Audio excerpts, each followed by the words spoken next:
on dédie cet espace justement de ces questions de logistique et qui avait principalement pour effet...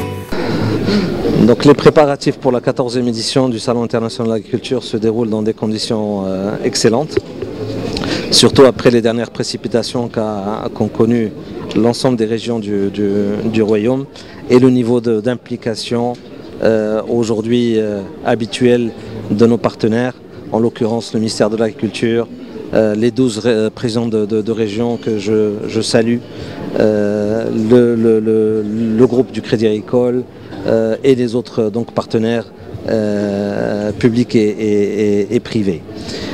Cette 14e audition va apporter beaucoup de nouveautés, principalement autour des conférences que nous sommes en train de préparer. Une trentaine de conférences vont être tenues pendant les 6 jours que vont durer le salon, du 16 au 21 avril prochain, et où la thématique découle du dernier discours de Sa Majesté le roi Mohammed VI Lansro du 12 octobre dernier, où on va débattre de l'agriculture, le levier de l'emploi et avenir du monde agricole.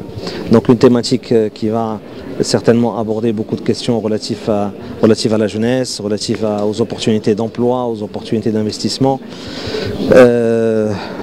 à tout ce qui concerne une dynamique supplémentaire dans le monde rural, des notions de partage, de redistribution, d'écologie, de développement durable, donc des notions nouvelles. Et à cet effet, nous avons pour cette 14e édition la Suisse, Confédération Suisse comme invitée à l'honneur, la Confédération Suisse qui est connue comme ayant un des revenus ruraux les plus importants au niveau mondial. Donc on va certainement bénéficier de beaucoup de ces échanges.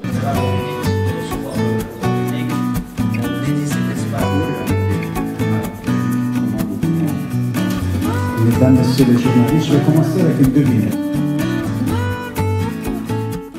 La Suisse a une grande chance cette année d'être invitée comme pays à l'honneur du SIAM, 14e édition. C'est l'occasion pour nous de raconter déjà le partenariat que nous avons au Maroc en matière agricole. Nous soutenons par exemple la filière de production d'huile d'argan au Maroc avec un impact international. Nous soutenons les producteurs pour avoir l'accès au marché. Mais le SIAM évidemment nous donne l'opportunité de montrer beaucoup plus par rapport à ce que nous faisons déjà et ce qu'on aimerait faire au Maroc et pas seulement au Maroc. Donc les thèmes qui nous intéressent sont les technologies dans le domaine agricole, la digitalisation, la mise en évidence de la valeur ajoutée des produits transformés, l'accès au marché. Ça, c'est des grandes questions qui nous intéressent et c'est sur ces questions qu'on essaiera de mettre en avant notre savoir-faire à Meknès.